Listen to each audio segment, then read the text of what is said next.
Hello, everybody, and welcome to Geopolitical Trends, where truth matters. Excited to be with you once again. I know we met earlier in the day for my interview with Dr. Yasser Masood, and now I have an interesting guest, a dear friend of mine, is Mr. Jayant Bhandari. Let me bring him in right away, and we'll start. Hi, Jayant. Hi, good. Hello, David. How are you? Good, good. It's good to see you as always. For those who do not know who Giant is, Giant has been an Asia based institutional investor advisor for the last 3 years. He is also, prior to his involvement in the investment industry, he established and managed an Indian subsidiary operations of two European companies. Giant holds a master of business administration from Manchester Business School in the UK, in addition to holding a Bachelor of Engineering from SGSITS in India. So very, very interesting background, and he has the credentials to address whatever we're going to be talking about. So once again, very excited to have you, Giant, and head on. I'll say thank you for carving out time for us. So let me start with your overall assessments as to what transpired between India and Pakistan. I know it happened before. India has been defeated, in my opinion, and that's not just my opinion alone, that's the opinion of many geopolitical analysts. How do you assess it? How do you see it? David, I see both Indians and Pakistanis as similar people, similarly dysfunctional people, similarly wretched countries with a massive amount of poverty. They both struggle at the bottom of the GDP per capita spectrum in the world. They are both hungry, starved people. But having said that, I have to say that I have a slightly more respect for Pakistan than for India. Pakistan has managed its relationship with China very well. Uh, Basically, the last war in between India and Pakistan was a proxy war with China. So Pakistan has done an extremely good job of maintaining its relationship with China. And then Pakistan seems to have a better relationship with Saudi Arabia than India has. Now, despite the fact that India consumes more oil from Saudi Arabia than Pakistan does, and despite the fact that India imports 6 or 7 times more stuff from China than Pakistan does. So, Pakistan has done extraordinarily well. Moreover, Munir and Sharif, the Pakistani head of the armed forces and prime minister, were in the White House a couple of days back, or maybe just yesterday. So, whereas Modi refused to be invited to White House anymore. So you can see that Pakistan has improved its international profile and is doing much better uh, than India is. Yeah. That's a good point, Giant, and I'm glad you brought this up because I want to sort of get your opinion, your insights, rather, not opinion, your insights about this recent pact between the defense one between Pakistan and Saudi Arabia, and how is that, in your assessment, Giant, is gonna impact India, because there is no other way around it. This I have no. I don't think there are much details available on this pact. Mhm. But really that does come as a surprise. What happens if there's a war between India and Pakistan, which is the only likely scenario? What Mm. happens in that case? Would Saudi Arabia participate from the side of Pakistan?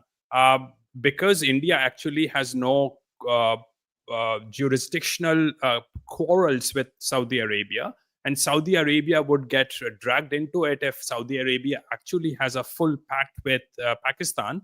Now, Yeah. I do know that there are many Pakistani pilots serving in Saudi Air Force. So maybe this is just a closer association. Just don't know enough details to comment on it, but it just came as a huge shock because it just the math doesn't work very well here. Yeah. What to me was the surprising part, Giant, was when the Pakistani defense minister Khawaja announced about the nuclear umbrella for the Saudis, and that's, to me, was like, okay, Are we talking about a full support here for the Saudis? And what will India do in that case? Because India now will have to think twice about getting into any aggressive move against Pakistan. Well, India already has to think not twice, but 10 times before it gets into an aggressive mode with Pakistan, Yeah. because you don't really need Saudi Arabian support anymore because Pakistan is fully backed by China. Yeah. And this is a geopolitical suicide that India has made. If I were in an advisory role, I would have told India to sort the border problems with China. This is mostly no man's land, which doesn't really affect India at all. Just sort out the border problem, give China access to the sea because China desperately needs access to the sea. And if India had kept a good relationship with China, then India could have controlled Pakistan much better. This is just geopolitical talk. I think India should have a good relationship with Pakistan, but if it wanted to control Pakistan, it should have befriended China rather than antagonized China. Yeah. And I think that ship has already sailed.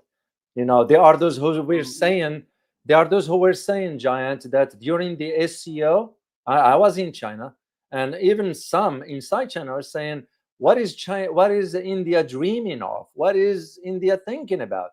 Just all of a sudden, they've been kicked out by the Americans. All of a sudden, they think that China is just going to open the door for them. The thing is that ship has, of course, already sailed. Yeah. Ship has not only sailed for China when it comes to China, but also the US, because US is now courting Pakistan. But it seems that even Russia is now courting Pakistan. So Pakistan has done an extraordinarily good job. So in a way, the ship has sailed. But if you redo your ways of doing things, then maybe you can bring the ship back again if you wanted to. But that needs a complete overhaul of personalities involved. And in fact, it would require an overhaul of the culture of the society involved, which is not going to happen. So yes, for all practical purposes, the ship has sailed a long back. Yeah. And that was one of the arguments I've been sort of making since the last, let's say, 5-6 years, when it became evident to me that for Modi's approach to dealing with global issues, I mean, we all know Modi's been in power since 2014, but the vision he presented about India being this regionally and internationally sort of in a strong position as a rising power, turns out to be nothing but a slogan. It's just bravado.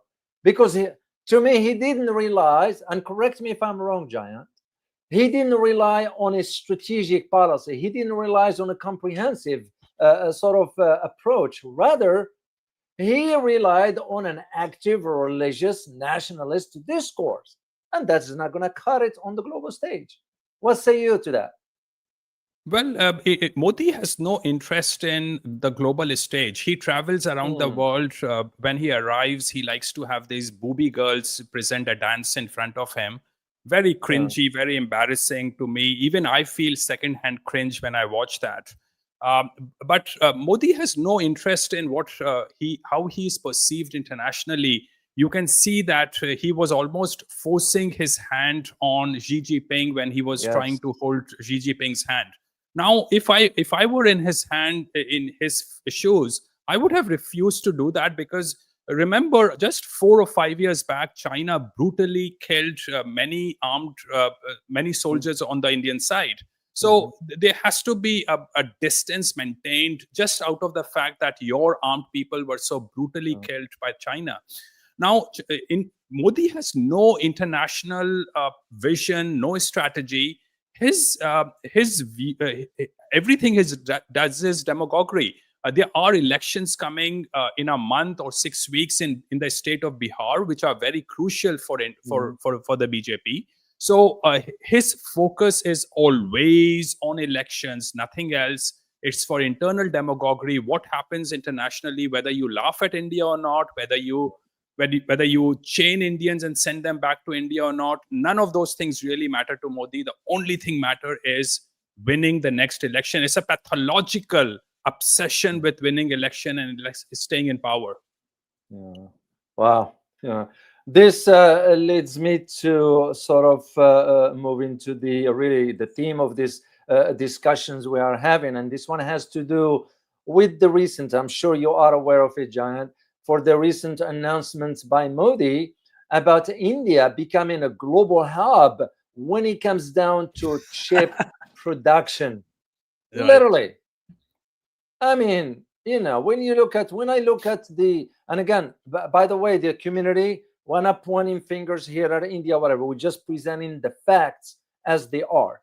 When I see the infrastructure of India, Giant, and I'm not putting down the country, I'm just presenting the facts here.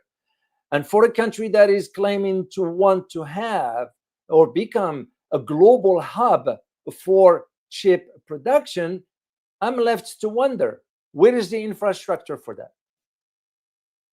Well, David, honestly, you showed some of the better photographs of India. India is far worse than what these photographs portray to you, project to you. Also, you don't smell the water. Look at the water. This is filled of all kinds of chemicals and sewage and all kinds of diseases. You don't smell it. You don't hear the noise in these photographs. So once you are actually there, the perception changes quite significantly. It's 100,000 million times worse than what it looks. India is a true hellhole. Now, forget about India becoming a global hub for chip production. One thing that you could right away see in this photograph is the quality of water in India. I did not realize that water could be cleaner than this until I first arrived in the UK in the 90s. Now,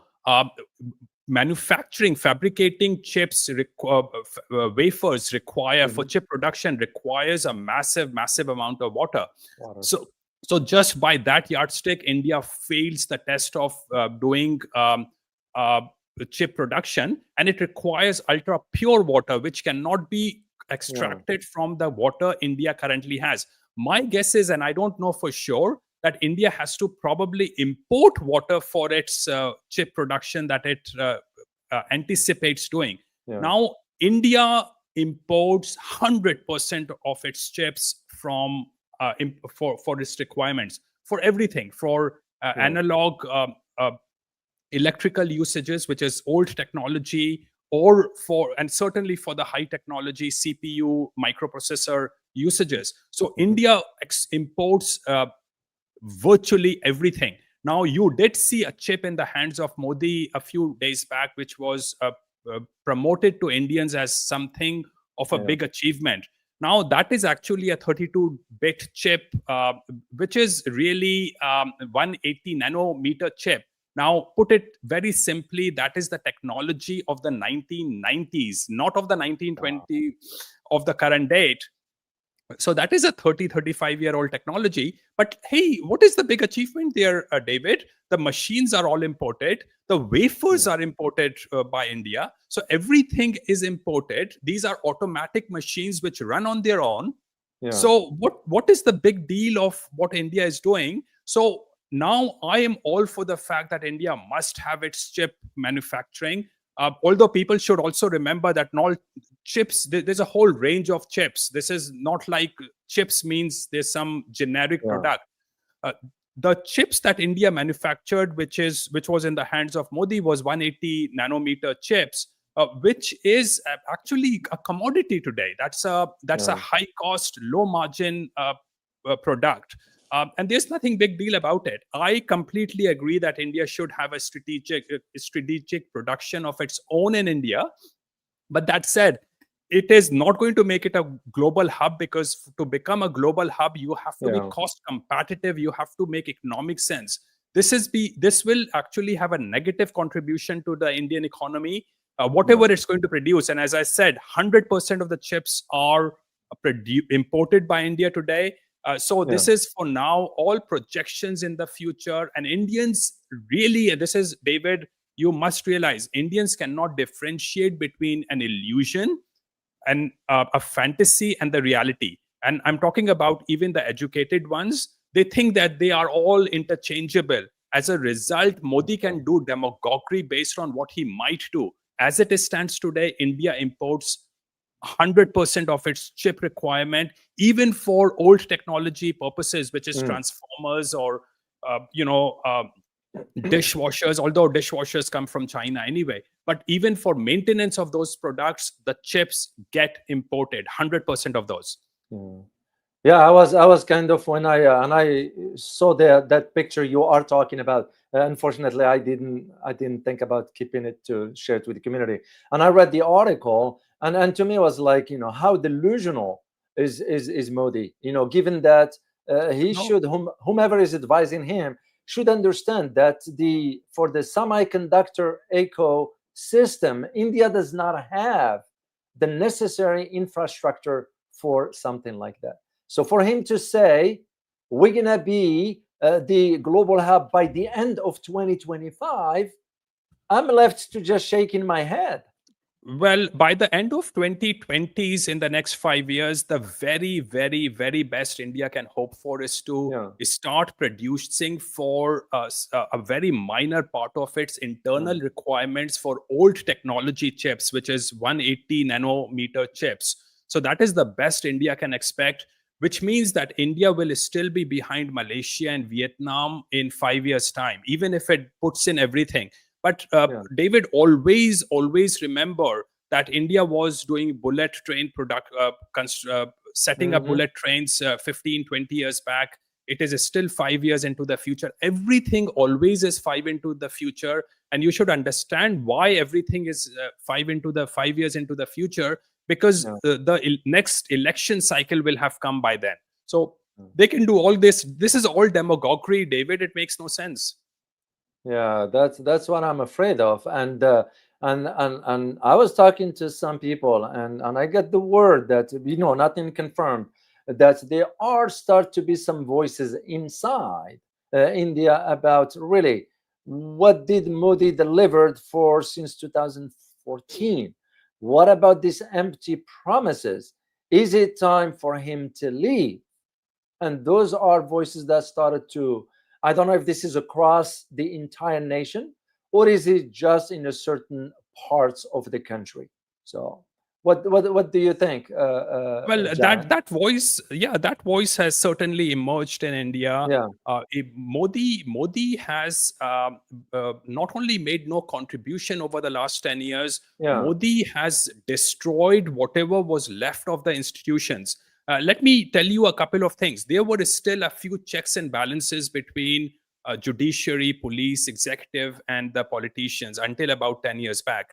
Now yeah, they are all together in a one big orgy with mafia mixed into the cocktail. So checks and mhm, balances are all gone. There's no rule of law. Modi, if I lived in India and if I were talking with you, they would have filed 20 rape cases, 50 murder cases against me with zero evidence. And even if I were abroad, they would still do it because the next hearing would happen 6 months from now. And then the 6 months from now, when the hearing happens, it will only reset the date of the next hearing 2 years later. So you would rot in prison while they go through this fake cases, and the judges won't do anything. The police will collect bribes. The politicians will collect bribes. So this is a horrendous system which would wow, make Stalin salivate, in my view. So that is the situation of the country now. Here is the issue, David. The problem yeah, is not Modi. Modi is just there because he's a symptom of the underpinning culture of India, the which problem. means that Indians start getting desperate after 3-4 years of their fantasy Yeah, based and self deluded living. And then they want a real change, because at the end of the day, your hungry stomach cannot be fooled by fantasies and delusions. So after 3 or 4 years, irrespective of the party in power, they start begging for a change. But then what change do they want? They still want vote on the basis of their caste, yeah, class, religion, tribal basis, which means that they get what they deserve, not what they want. yeah, And India will get if Modi leaves, I will actually start feeling nostalgic for Modi, because the next politician will be worse than Modi, unfortunately. So India is going Wow. downhill irrespective of Modi. Modi has achieved nothing. He has achieved a negative value for the country. But Indians' expectation should be based on values and principles, not on their tribalism. But unfortunately, the fountainhead of India's problem is Indians themselves, who are irrational and amoral. Wow. Well, that makes. I mean, when once again, this is not about criticizing India. This is about presenting the facts. Because, in my opinion, and looking from outside in, I look at the Indian people. When I look at, for example, the images of, this is Mumbai. Mumbai, that I used to hear about. It's nice and all that. When you see something like this, you ask yourself, Indian citizens deserve to have a clean environment where they can live and so forth. And when I think in terms of the where the problem, in my opinion, looking from outside in, is that the successive developments that's taking place regionally and internationally, some sort of have shown, in my opinion, that Modi's ambitions faces major complex challenges here. And that is why I think the failure of Modi, if we are to use the term foreign policy, even though, like you said one time, I remember you and I we talked, I said, there is no foreign policy for India, and you're absolutely correct. That this path towards the greater role that India has been sort of claiming, it's becoming more and more like an illusion, more difficult for them to achieve. And that's what led me to be thinking in terms of, the Indian citizens deserve a better environment where they can thrive and succeed and improve their living conditions. But nothing has transpired since 2014. So makes you wonder, where is India's headed? Well, India is more dirty, more polluted than it ever was, and it continues to get worse. Ironically, even before it has started industrialization. Now, there's Yeah. no industrialization in the country. The country is getting deindustrialized. Manufacturing as a part of GDP Yeah. is at its virtually all-time low at 12 or 13% of GDP now. It continues to fall since the World Bank has data from, which is 1960 or something. Now, I think you make an erroneous statement when you said that Indians deserve clean air and clean water. Indians do not want clean air and clean water. Now, I know it comes as a shock to someone who lives a peaceful life in the West, but Indians actually prefer chaos, noise, and pollution, because it keeps them engaged. If you remove these, they get into an existential crisis, and that is why these people recreate the same scene in the West when they arrive. So unfortunately, they deserve it, but it is not the government's job to do everything. Government does Yeah. not exist in India anyway. It's a predatory system. But Indians are just unclean. They don't understand sanitation. They will do a lot of showing off about cleaning. So they might Yeah. gang up once a year to do a video making exercise of showing how Yeah. conscious they are by copying the Western woke or Western behavior. But at the end of the day, they don't care. Wow. Well, that's a problematic if you have a citizenry that is so ill informed and ignorant about what's going on. That Well, if you read the My Experiments with Truth of Mahatma Gandhi, you will Yeah. realize that he says this, that sub-Saharan Africa is not the cleanest place on the planet, but he says that Yeah. even sub-Saharan Africans are more conscious about hygiene than Indians are, and that Wow. continues to be true in my view. Wow. I want to pick your brain on the recent summit that took place for the SCO. I'm sure you were aware of the meeting that took place in Tianjin, in China. And what do you think India has gained out of being there, attending the? I know it's a member and so forth, but how does it worked out for India when it sees, for example, the likes of Vietnam, the likes of Cambodia, the likes of Laos, Indonesia, Malaysia?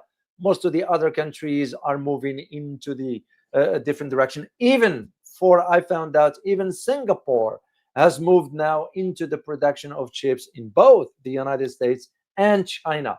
So, how do you assess it vis-a-vis? Well, so David, India has been very badly cornered. India has Mm, now no friends left. It has the US is completely against India. Um, Russia is less of a friend with India, and yeah, China has been an enemy for a long time. So India has zero friends left. Bangladesh is no longer a friend. Bangladesh used to be a friend until about 2 years back. yeah, Nepalese hate India today, and so India has no friends left. India stands alone. So now imagine being in the shoes of Modi. There is an economic crisis coming for India, a massive yeah, economic crisis. Indian currency continues to fall very rapidly. So now Modi who was promoting this great brotherhood with Trump, suddenly realized that Trump is just making proclamations which make India look really bad. So now Modi has suddenly turned around and started showing in the Indian media that yeah, now Indians and Chinese are brothers. Now, when they were fighting a war 5 years back, and China continues to occupy land which India claims as Indian, mhm, this is all just crazy. And Indians were protesting all over the country, damaging their not working yeah, televisions on the street when they are 100% use 100% Chinese televisions. So but Indians can be fooled so easily. So suddenly the enemy has become brothers. But now my guess is that Xi Jinping also recognizes that Modi is a backstabber. Modi yes, has no values. Modi will go back on his word the moment he gets a chance. So no one now gives Modi any respect. But the good thing for Modi here is that now the Indian media is projecting as if Xi Jinping is now begging Modi to do what yeah, Modi wants Xi Jinping to do. And that, sometimes it also says that Trump has now come under huge pressure from Modi. If Modi continues to disturb the USA, US dollar will crash, and those kind of things keep coming on the Indian media. So, for internal demagoguery, this has worked out well. But really, David, India has yeah, been very, very, very badly cornered. And I really don't understand what will happen to India a year from now. But it because India still needs to maintain its currency for its oil imports, if nothing else. yeah. Well, you're absolutely correct because I recall prior to me departing to China, I've already started to notice the news coming out of India already stating that Modi is going to be meeting one-on-one with Xi Jinping. It's almost like it was a foregone conclusion. And I reached out to some people I know inside China and I asked, they said there is no such thing. It's almost was arguing, oh, it's a fait accompli. And back then, I was thinking about really, if India is sincere, then it needs to sit down with China and resolve the border issue once for all. And I have my, back then I said to myself, I doubt it India will do this because it will not want to see the likes of Bhutan. It will not like to see the like of Nepal, Bangladesh, and even to a degree Sri Lanka move up economically speaking, because China will bring in the investments, will bring in infrastructure once that border issue is resolved. What do you think? Will India ever agree to resolve that issue with China? Well, India always makes a claim that it's happy to sit in and negotiate, but at the same time, it Uh, says that it's not going to give away an inch of its territory to any foreign nation. Now, that doesn't add up. When you negotiate, you have to yeah, be flexible about what you are yeah, going to demarcate is the border. And India has to recognize that a lot of disputed land yeah, was a no man's land when the British and Tibet were mhm, two, two, two entities. So India has to really accept that this is a disputed land and sit down and also mhm, realize that today the situation is so bad that China can if China wanted to take over India, it probably needs a few days to crush Yeah. everything to do Indian defense forces. So India really, you used a good word, bravado. It's all bravado, nothing else, because at the end of the day, India is a palace of cards. It will fall apart with Yeah. just a slight push. So yeah, I'm totally with you on that. India has no standing. Uh, Even if all that land belonged to India, what are you going to do? Because you can't fight. You can't fight with China, and you need China for your future. Because India's hope is only to be the back office of China. Now, David, let me say something very interesting here. The Mhm. whole of, if all the chip technology that India is fantasizing about comes to Yeah. India, it will at very best add about 50,000 to 100,000 new jobs to the country. Now, Yeah. many of you, the listeners, would say, wow, 100,000 jobs for a country. Now, this is at the very best situation, but the numbers are so confusing, Mhm. because can you imagine how many babies are born every single day in the country? 68,000. So even if all the fantasized chip manufacturing comes to India, which will actually have Yeah. negative value, because India cannot produce them economically, and that is why India is Yeah. giving 50% capital subsidy to the manufacturing unit. 50%. So Indian government's contribution will be 50% in the capital, and they will get tax benefits. Otherwise, no one would come. So even if all that comes, it will Mhm. only generate an employment for 1 day's worth of babies of India. India really needs to get into agriculture, mass employment, which is Yeah.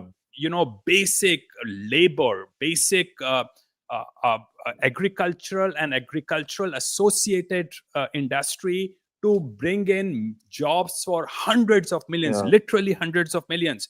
You cannot achieve that through sending a moon mission, or the mission to the sun, or Mm. having supersonic uh, rockets, or through uneconomically manufacturing chips. It's not going to happen. Yeah. India needs to be the back office of China, but here is the problem, David. It's never going to happen, because to win an election in India, you have to keep this animosity with China and Pakistan. Yeah. Otherwise, you cannot win an election. So, irrespective of which party is in power, they Yeah. will go against any kind of sane agreement with Pakistan and China. So, unfortunately, this is going to stay on, and it will actually worsen with time. So am I right to say there is no hope for India? Well, there is a hope that India will continue to fall apart. So, Ah. yes, I'm using the word negatively. I'm absolutely certain India will be far worse than next year. It will be far, far worse next to next year. Mhm. And 2 years from now, when you talk with me, I'll tell you that I did not expect that India would get as worse as it Yes. will have got. So India Wow. is getting worse very rapidly, David, and I feel Yeah. really sad about it. But David, at the end of the day, we get what we deserve, and Indians will get what they deserve, not what they Yeah. fantasize and delude themselves about. Yeah. I had an exchange with a dear friend of mine in Singapore, and this issue came up, and we were just exchanging ideas and talks and all that, and sort of he hit the mark when he shared with me his insights, and one of them has to do with when India called itself the Vishvaguru, the world teacher, or a guru, that is. So, and the comparison he provided uh, to him was like what Sun Tzu line that says, walking on your toes never gets you far, you know. And this is why, for India calling itself as the rising superpower, sort of you crown yourself the way before you even build the foundation for that. And that's exactly what my dear friend has argued. And all this had to do with the statements of the foreign minister, Jan Sakar. That is also, I thought the guy had some common sense, but apparently his statements are, I'm like just shaking my head when I hear him talking about India's position in the world. Well, Jaishankar is able to speak better English than any other person Yeah. in the Indian Council of Ministers, and that is his only competency, I think. Mm, What he does is with his family tells you more about what he thinks. His sons are citizens of the U.S. They live mm, in the U.S. So clearly, within his household, they understand that India is not the country to expect much future from. yeah. Um, yes, I'm completely with you, David. India has no foreign policy. India has no vision, and India will continue to degrade as time goes by. Yeah. Unfortunately, I don't want it to happen, but there's no way. And at the end of the day, I have come myself to a place of sanity by accepting that we all deserve what we get, Yeah. mostly. Yeah, well, that's a fact. That's a fact. So, I want to go back to because there's one particular key point I would like to get your insights about, and it had to do with the military conflict that took place between India and Pakistan. And of course, the whole world knows that Pakistan defeated India, and India, of course, will have a hard time accepting the fact that when you shut down 6 of fighter jets, that just sends the message right there. What I wanted to ask you, Jayant, is about with this defeat, how do you think the possibility of this impacting the situation of Kashmir? Well, there will be status quo. I don't think Uh any side wants enough of a war to huh. to break up all these countries. So Pakistan and India by itself cannot win a war with each other. Uh, Uh-huh. India is now a peer competitor, as Praveen Sohni says. Praveen Sohni is a great Indian analyst, military analyst. He's Yes, I know. very open-minded in my view, and I quite like listening to him. But he says that Pakistan and India are now peer competitor, despite that India is 7 times or 10 times bigger Yeah. than Pakistan in on many metrics. Um, but they don't really have the capability to take over land of controlled by other countries. And I Yeah. don't think China wants to get involved in that, because China just wants to have access to the area that it strategically needs in terms of its water supply, natural resources, and access to the sea. I don't think China cares for more than that. And moreover, I think despite the fact that China probably knows that it can take over India in no times, in a few days, if not few hours, Yeah. it does not want to do it, because no one wants to run that massive chaos that is called India. But also, if you destabilize India, if you break this into smaller pieces, which will happen eventually anyway through the natural course of events, Mhm. China will have to handle the refugees and other problems that will come from breaking up of India. So China doesn't want more of a situation at the border than there already exists. Yeah. That makes sense, Giant. That makes sense. And China won't want that. So, one other aspect, and I forgot to sort of bring it up at the forefront of the conversation. This one has to do with the statements of Donald Trump regarding taking back or wanting back Bagram base in Afghanistan. I laughed when I heard that. Of course, that's Trump, another delusional guy. Uh, uh, Knowing that India has been working with the Taliban, with Afghanistan behind the scenes, and I was aware of this even back in the day when I was going to Afghanistan. Do you think that for India will make more sense to see the tension persist, especially when it comes down to China Pakistan economic corridor, because it benefits India in either case? Will I be Um, wrong in this assessment? so this Bagram case is a very interesting one, and one should ask why Trump is keen on the Bagram of, uh, uh, area.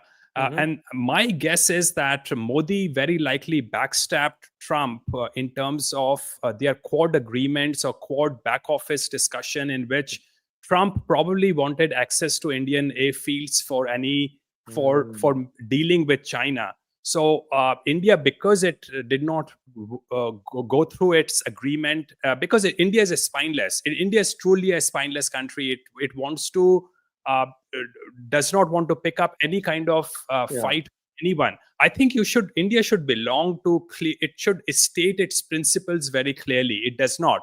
So it wants to be a part of Shanghai Cooperation Agreement. At the same time, it wants to be a part of Quad Agreement. It wants to be in bed with China. It wants to be in bed with Russia. It wants to be in bed with USA. None of those things work at the same time. If you want to, but Indians, because they are amoral and irrational, they think all these things are possible at the same time. It can be day and night at the same time.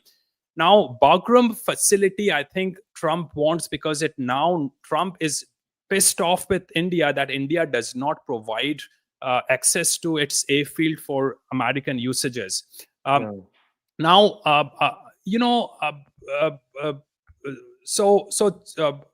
America wants access to that field, but India, India benefits from nothing.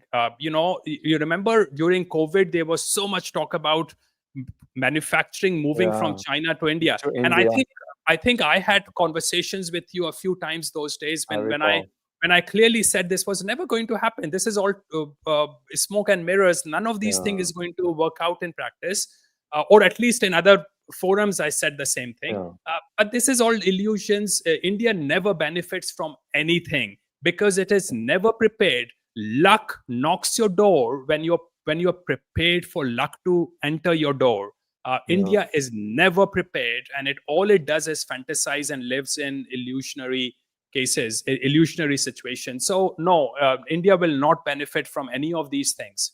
Well, that's why I get literally perplexed when I hear some Western scholars arguing, well, India is going to be a major power that's going to be rivaling China, and it will benefit the US. And I was like, wait a minute, where are you coming from with this kind of assessments?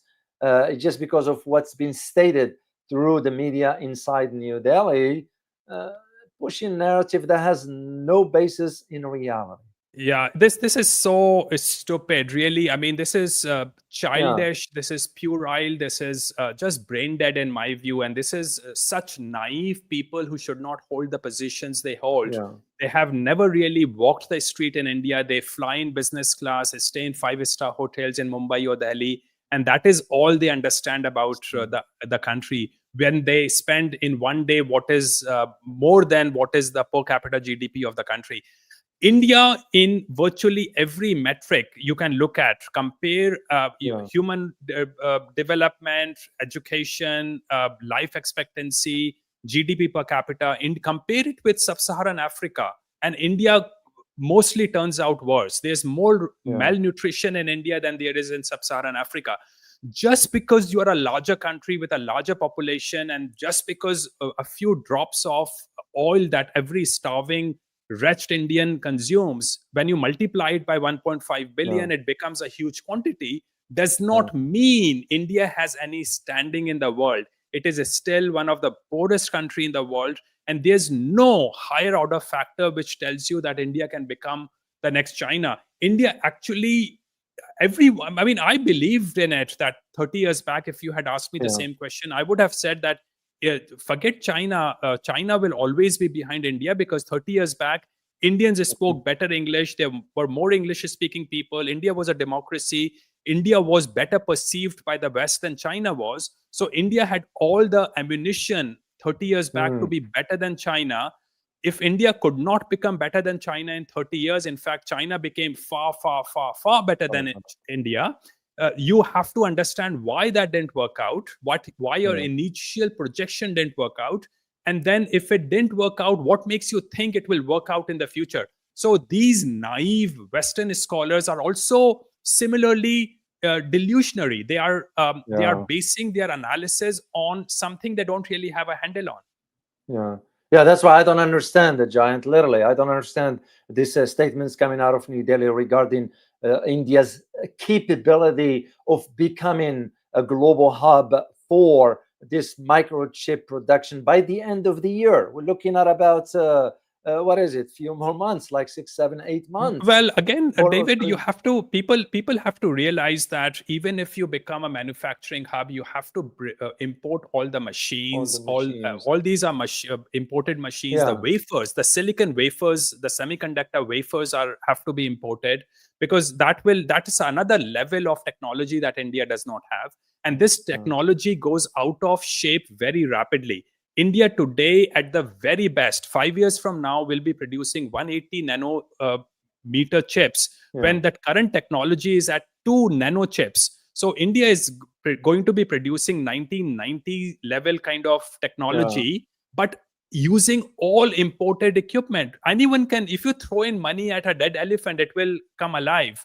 But Yeah. so India cannot become a manufacturing hub because it does not have the key ingredients to develop the technology, and Indian technology will go out of date very quickly because new technology emerges in Netherlands, Taiwan, the Yeah. US, and the rest of the world. So this is just fantasy. It means absolutely nothing. You're absolutely correct. I was aware of the recent development of by Huawei of the microchip. They developed one that now they don't need Nvidia anymore.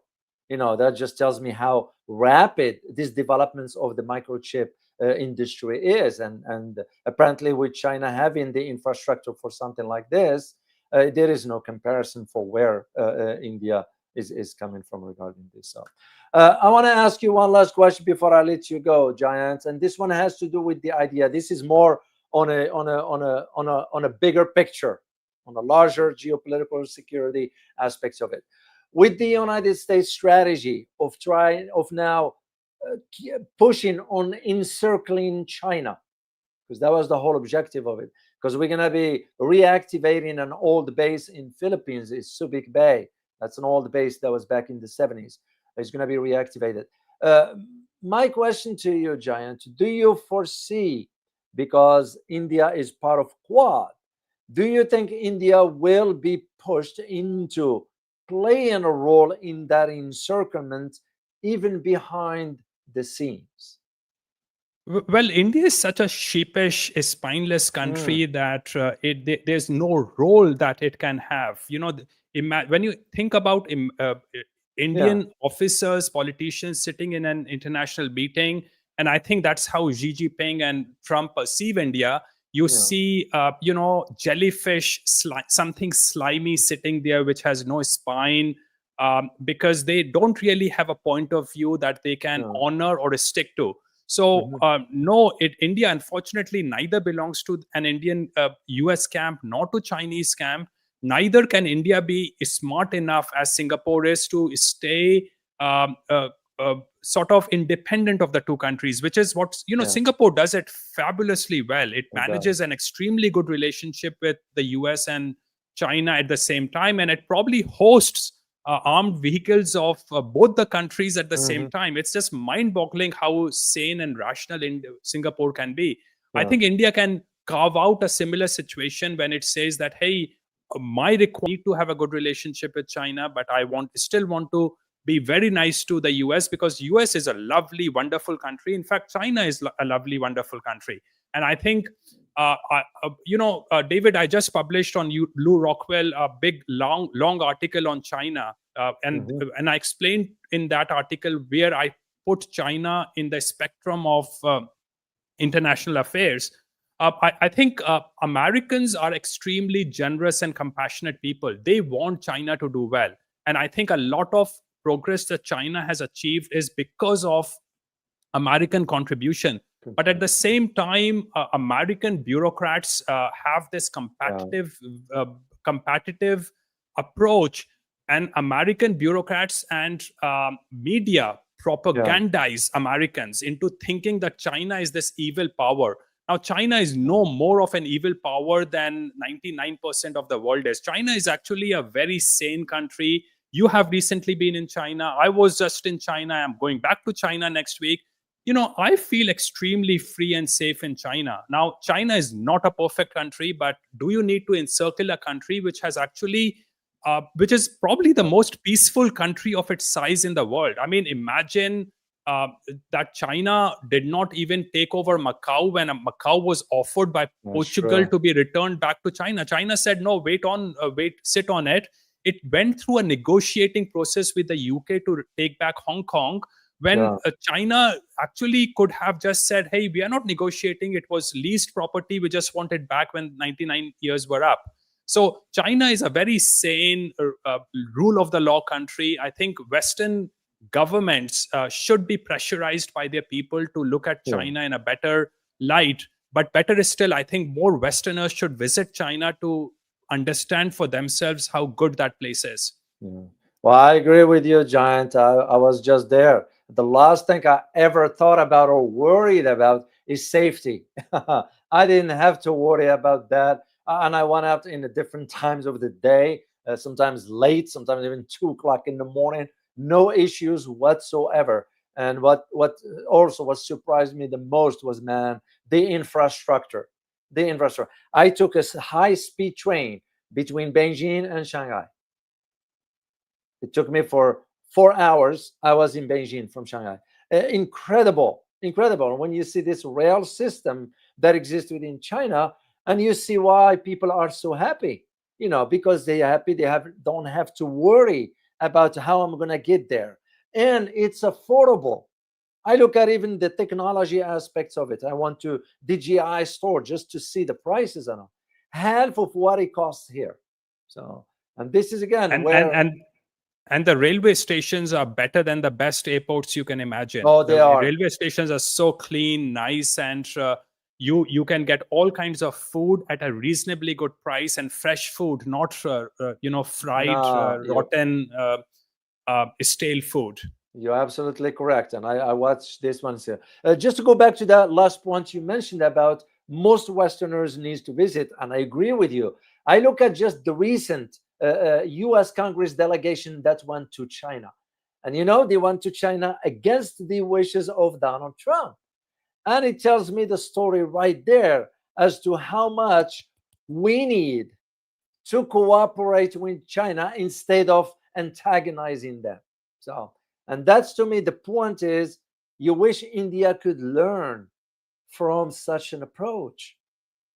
Yeah, you should never use India when you're talking about those things, because And India that's can it. never learn. India will just backstab you. It's a country Yeah, without moral values and without rationality. It yeah, has no spine. So forget India. But I really think, and I love the US, and unlike you, yeah, I actually continue to like Trump. I absolutely love the US. I love this liberty minded approach that Americans have, the hmm, innovativeness and creativity of Americans, and the focus on growth that Chinese have. And I really, really think that these two countries should actually find a way to work together yeah, rather than fight with each other. And I think a lot of mistakes belong to the bureaucrats and politicians of America. And despite the fact that true. I like Trump, when Trump said that, recently said that China is an evil dark power or something to Yeah, that effect recently, it just makes no sense. China is not a dark evil power. China is, no, it's not. it's run by engineers. It has its limitations maybe, and those limitations will surface 2 decades from now. But China is doing a lot of good things, and for me, it is one of the better governments than are in anywhere else in the world. Yeah. Well, I agree with you. I agree with you on that aspect. And this is to me the beauty of having a conversation with you. Sometimes you and I we agree to disagree in a civil setting, and I admire that one about you. So, but you're absolutely correct. It's the idea of where the Chinese system is in comparison to ours. And as a matter of fact, there is now a conversation. I had some conversation with some people in the know here inside the US, that now the conversation is moving into the arguments about the system in itself here in the US. Why is it not sort of going pace with the developments that the world is experiencing vis-a-vis the Chinese? That's it. I'll Well, give. see, the thing is that China Yeah, is it matters. China produces is the manufacturing powerhouse of the world, and everything you refuse to send to China, China develops those things in house. As you rightly said about the chips, they can develop the technology in house. Unfortunately, you can't really use bravado in front of China. You can suppress India and other non-entities by using bravado. But China is a country to be negotiated with and talked with rather than be tyrannized. China is not put itself in a shoes that are very strong. So I think if eventually US has to work with China, it can't fight with China. For sure. One last thing I want to get your take on, Jayant. It's important regarding ASEAN. You're hearing less and less about the sort of the cooperation between some ASEAN countries and India. Is this a hint for what lies ahead moving forward? Could it be a way for them sending the message that maybe it's time for you to leave? Oh, I did not even know that India was a part of ASEAN. Maybe my memory is malfunctioning right now. No. This is just the cooperation. There's no cooperation. India does not cooperate with anyone, David. Indian approach is that we will see what is best for us, and if we get into a contract, and if something if we can benefit by breaking the contract, we will break the contract. So that's the Indian approach.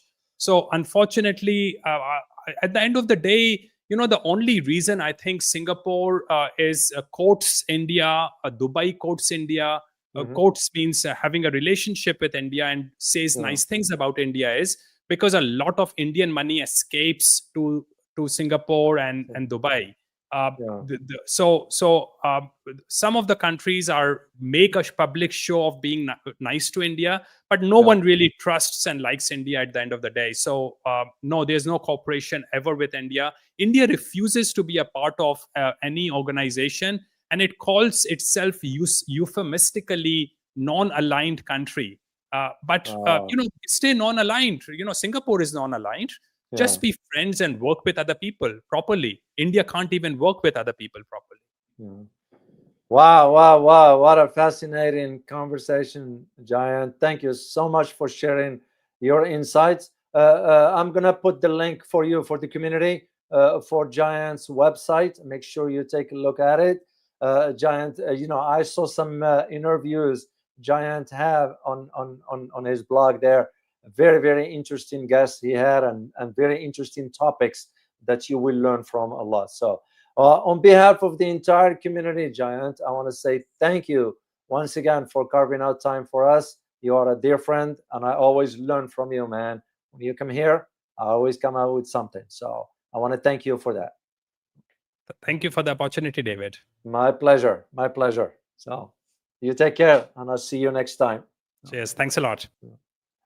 Guys, hope you enjoyed listening to Jayant. He's a wealth of information, and I always am excited when he's coming here. Remember, I just want to let you know about I'm working on two key topics for you, one of them from Latin America and the other from the Middle East. If I get to it, I'm waiting on some information. If it gets to me within the next 2 hours, then I'll do live stream for you tomorrow. If not, I'm going to have to keep it till Monday. And in case don't do it, I wish you a safe weekend, and I look forward to seeing you next time. As always, remember, geopolitics impact your daily life in more ways than one. Till next time, bye-bye.